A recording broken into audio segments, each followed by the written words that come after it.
लोकंक ऊपर भरोसा करी भ्रमरे रहंतु नहीं कारण सीए ही आपन को धोखा दे थाए जे आपन को निजर अटे।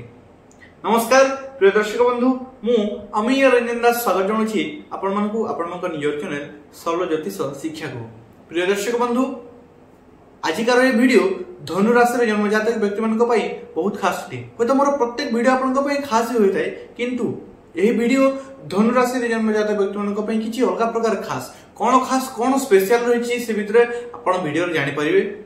प्रिय दर्शक बंधु राहुर साम्राज्य मे 18 तारिख रु आरंभ होबा पई जाउछि एवं एही राहुर साम्राज्य कोन अर्थात मे 18 रे राहु एवं केतु निजर राशि परिवर्तन करूछन्ति। तो कोन स्पेशल यह कि से माने 18 मास परे ये राशि परिवर्तन करूछन्ति एवं राहु एवं केतु हेले 9टी जाक ग्रहक मध्य किछि अलग प्रकार ग्रह कोन अलग से माने हेले छाया ग्रह दुईटी ग्रह छाया ग्रह एवं आपण जानि छथि से माने जेतेबेले तांकर प्रभाव जातक व्यक्ति मानक ऊपर अलग प्रकार रहिते एवं से माने जेतेबेले राशि परिवर्तन करथि जीवन किछि अलग प्रकार परिवर्तन आसीते कोन काहे कि ता वीडियो रे डिटेल्स जानिबा तापर वीडियो आरंभ करबा तापर कहू जे आपण मानकु वीडियो को ठीक से पर आपण मानक भल पाइबा दियंतु वीडियो को लाइक करंतु तासो चैनल को सब्सक्राइब करना हते आपण माने बोथे भूली जाउछन्ती चैनल को आपण अनेक फनी वीडियो अनेक कॉमेडी वीडियो को सब्सक्राइब करछन्ती किंतु आपण एही धर्म चैनल को मध्य सब्सक्राइब करंतु जहा द्वारा आपण को जीवन को परिवर्तन करबा पय मध्य जीवन को ठीक दिशा देबा पय मध्य सहयोग करिवो या आपण को अनुरोध थी चलंतु वीडियो को आरंभ करबा तापर कमेंट बॉक्स रे से प्रिय नाम राधे राधे लिखि दियंतु श्रद्धा एवं भक्तिर सहित चलंतु वीडियो को आरंभ करबा। प्रिय दर्शक बंधु राशि चक्र नवम राशि है धनु राशि एवं धनु राशि जन्म जातक व्यक्ति मन को कहि दिए आपनकर चतुर्थ रे राहु एवं दशम रे केतु अवस्थान करथिली जाकि सीधा सीधा आपनकर कर्म क्षेत्र ऊपर प्रभाव पकौथिली एवं एही सब जिनिस 18 मास परे से पुणी थर निजर राशि परिवर्तन करूछन्ति एवं एही राशि परिवर्तन रे से माने राहु आपनकर चतुर्थ रु तृतीय भाव को एवं केतु आपनकर दशम भाव रु नवम भाव को गमन करिवे एवं एही गमन आपनकर जीवन में किछि अद्भुत परिवर्तन आनिबो। कोन परिवर्तन अच्छा राहु की प्रथम जानिबा राहु की हेले छलना धोखा भ्रम उत्पन्नकारी हेले ग्रह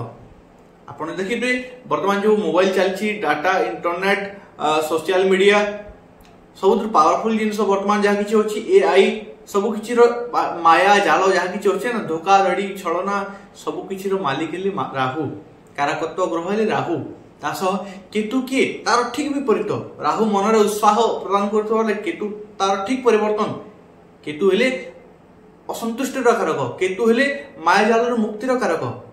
कौन आपण भीतर वैराग्य भाव जागृत कर देबे तो ऑपोजिट कौन प्रभाव डालती से फल किसी अलग प्रकार रहस्य थाए राहु केतु को बुझा गोटे रहस्य अटे।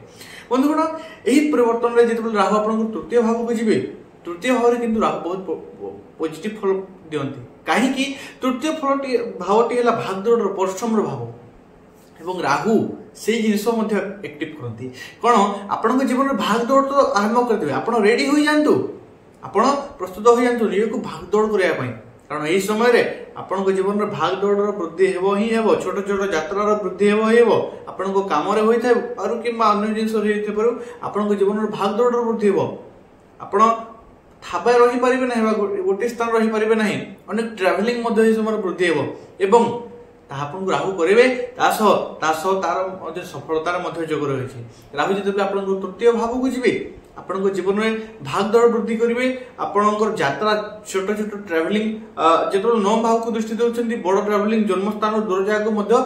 ट्रैवल करिवार जोग देखा जाउछि एवं एही जोग आपण बहुत सकारात्मक रहिबो आपण बहुत एक्टिव सहित करेंगे। अच्छा पराक्रम भाव को जो राहु गमन कर फुल एक्टिव कर दउछन्ती पराक्रम भाव परश्रम भाव को जो राहु गमन कर फुल जोश दे दउछन्ती आपण प्रत्येक काम को पूरा जोश रे फोकस रे करबा चेष्टा करेंगे ताहला राहु जो थर्ड हाउस को जाउछन्ती आपण को माने डेंजर काम गुडी खतरा काम गुडी आपन को बेसी इच्छा लगे से काम गुड़ करने आप अति सहजरे लोक मान जो कम गुड़ी कठिन अटे जो कम गुड़ी लोक मैंने डरती भय करती से कम गुड़ी आपण बहुत आसान से बहुत सरल अटे से जिस आपण भीतर आसो से पावर आपण भीतर आसो आप खतरा कम गुड़ी करने बेसी पसंद करेंगे चुटकी फुटिकी कर भी देवे लोके देखिक सफ्ट हो। अच्छा जो राहु तृतीय भाव को सॉरी नवम भाव को नियर सप्तम दृष्टि दौरान कौन हम आपंकर भाग्य भाग्य किसी अप डाउन भी रही किंतु नियर भाग्य ठू नियर कर्म द्वारा किसी माने छड़े आनिबार नियर फल को छड़े आनिबार पावर आपन भीतर राहु दौरान। राहु कौटी अच्छा कर्म भाव थर्ड हाउस अच्छा परिश्रम भाव अच्छा दृष्टि दौरान भाग्य को यही जिस दर्शाए। बर्तमान आपण पाखरे एमिति समय अच्छी कि यही समय आपण निजर परिश्रम द्वारा निजर मेहनत द्वारा निजर भाग्य को भी पलटी मारी दे पारंती यही समय आपण पाखरे अच्छी अर्थात आपण भाग्य रे आपण भाग्य ठारू आपण निजर परिश्रम द्वारा से फल आपण हक आनी परिबे सही समय आपण पाख को आसी सारी एवं यही समय बंधुगण किछि करिकि देखेबार समय ना कि बसिकी रहबार समय यही समय किछि करिबी किछि करिबी बोली भाबंतु नाही केवल जहा किछि भाबिथिले जे समय भाबिथिले सही समय गला वर्तमान आपण करिकि देखेबार समय। बंधुगण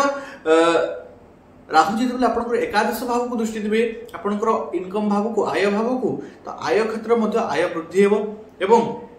किंतु गोटे कथा टंका फसी रहिबार मध्ये योग देखा जाउछि। तो क्यों क्षेत्र इन्वेस्ट करूछंती क्यों काहा को दउछंती तो ध्यान रखिकि दियंतु टिके भाभी चिंती कि दियंतु एमितु नहीं कि जो क्षेत्र माने इच्छा लागिला लगे देबा टंका आसले कि एमिति कर देबा ना ध्यान लगे लगंतु। किंतु राहु जेतेबेले नियर पंचम दृष्टि वैवाहिक जीवन भाव रे उत्पन्न करिवे दृष्टि पकेबे तो आपनकर विवाह क्षेत्र रे आपनकर विवाह क्षेत्र रे से इफेक्ट पकेबे। यदि विवाह होई नाहंती तबे विवाह क्षेत्र रे बाधा उत्पन्न करिवे तो प्रस्ताव गुड़ी क्षेत्र में बाधा उत्पन्न करने चेष्टा करेंगे। देखो बृहस्पति सप्तम भाव को आसबे ता विवाह पॉजिटिव किंतु तापर राहुंकर छाया रहिबो तार उपाय मु आपन को कहबी। अच्छा जे मन विवाह होई सारजंती वैवाहिक जीवन टी कलह उत्पन्न रहिबो दुई जनक भीतर से बुझामणा कमी जिवो सेति फीलिंग्स रहिबो नाही बा आपण देखि परिबे आपण लाइफ पार्टनर को भीतर जिद्दी स्वभावटा रागी स्वभावटा केते बेले बेले से माने एमिति किछि कठोर वाक्य कहि दउछन्ती जहा कि आपण हृदय को आघात दे देउछि से परि जिंस हेबो एवं दुई जनक भीतर मनमुटाव स्थिति मध्ये बेले बेले उत्पन्न हेबो। किछि थर्ड पर्सन को नेकी माने अन्यर कथा को नेकी थर्ड पर्सन को नेकी आपण भीतर झगड़ा उत्पन्न होबार मुख्यतः योग देखा जायछि किंतु देवगुरु बृहस्पति सेठार जेतु बसिथिबे ताहा समाधान मध्ये हेबो। बंधुगण जेतेबेले केतु जानी केतु नवम भाव को जी तो बेले बेले आपण भाग्य आपको हताश करिवो किंतु हताश करिले आपण जदि हार न मानिकी पछ घुंचा न देकी पुणी आगे को बढ़ुचंती सेही जोश सहित आपण नियर परिश्रम द्वारा सेही भाग्य ठारू सेही जिंस छड़े आनिबार कैपेसिटी क्षमता रखुचंती तेणुकरी मु सेही जिंस कहली। बंधुगण जेतेबेले केतु आपण जन्म स्थान को पंचम दृष्टि देउचंती कोन हो आपण भितरे गोटे कथा कहबी एही समय अपूर्व शांति अपूर्व सुख आपण पाई परिबे। दुनिया सबुठ बड़ जिनस कोन बोली भाउचंती टंका टंका नुहे शांति आपण पाखरे कोटिए टंका भी अछि किंतु जदि संतुष्टि नाही शांति नाही तबे जीवन व्यर्थ अटे। किंतु जे दुईटी समय खाइबा पय आपण पाखरे अछि मुंड पर छात अछि खंडे दुई खंड वस्त्र अछि ताहले आपण निजे जदि संतुष्ट अछंती ना ताही सबुठ बड़ सुख। बंधुगण से सुख आपण केतु प्रदान करिवे केमिति आपण को केतु दर्शौचंती आपण जन्मस्थान को दृष्टि देखि एवं बृहस्पति मध्ये आपण जन्मस्थान को दृष्टि देउचंती गोटी जिनिस आपण को सीधा सीधा कहउचंती तू तो भितरे हजि जा सेही सुख सेही शांति तो भितरे पाइबो सेही जिनिस आपण को ग्रह कहउचंती। देखंतु ग्रह कोन कहउचंती सेही जिनिस को हमर बुझिबार अछि से जिनस आम जिते बुझिकी से जिनस सीधा धारा जाऊँ ना मैंने ग्रह आपको क्यों रास्ता जावाई कहते से रास्ता जो जाऊँच ना आपण जीवन बहुत सरल हो जाए किंतु आम अर्थ व्यर्थ माने यार साड़ी जिनस बेसी झांझी कि ठीक रास्ता जाऊँ ना से आपण जीवन कठिन हो जाए। बंधुगण यही समय आपको राहु केतु और गुरु आप कहते आपण निज भितर हजि जातु आपण निज को समय दिंतु निजे किए अटंती आपण क्षमता कौन अच्छी आपण स्पेशलिटी कौन अच्छी से सब जिन चिंता करते आप निज भितर हजि जातु निज को समय दिंतु मेडिटेशन करंतु बहुत सब बेस्ट जिनस है आपण जो शांति पाइबे और जो सफलता पाइबे जीवन जो परिवर्तन आसो ना से परिवर्तन आपण एपर्यंत केबे पाई नथिबे। अच्छा जेतेबेले केतु पंचम भाव को दृष्टि देवे नवम दृष्टि आपणकर लव अफेयर प्रेम संपर्क इफेक्ट आसो प्रेम संपर्क यही समय किसी असंतुष्ट जोग देखा किंतु तापाई उपाय मु कहूची करंतु उपाय प्रत्येक हनुमान चालीसा पठन करंतु तासो कुकुर एवं पक्षी मान खाया पाई दियंतु निजे किछि खाया पूर्व सकाल चेष्टा करंतु किछि मात्रा नहीं कि दुईटी पत्र दुई भाग रखी दियंतु एवं गोटेला कुकुर पाई तल रखी दियंतु पक्षी मान ऊपर रखी दियंतु तासो पिया पानी बंदोबस्त कर दियंतु आपनको भी बेस्ट प्रतिकार अटे आशा करूँ आप बुझी पार्टी जब बुझी पार्टी वीडियो लाइक करूँ से भल पाइबा दिंतु सब्सक्राइब करने भूलु ना कारण भगवान समस्त को बार बार मौका दिए ना तो सब्सक्राइब कर दिंतु चैनल टी बेल आइकन ऑन कर दिंतु और कमेंट बॉक्स रे से प्रिय नाम श्रद्धा सहित भक्ति भाव सहित राधे राधे लिखि दिंतु पुनश्च देखा नेक्स्ट वीडियो से पर्यटन विदाय दिंतु धन्यवाद राधे राधे।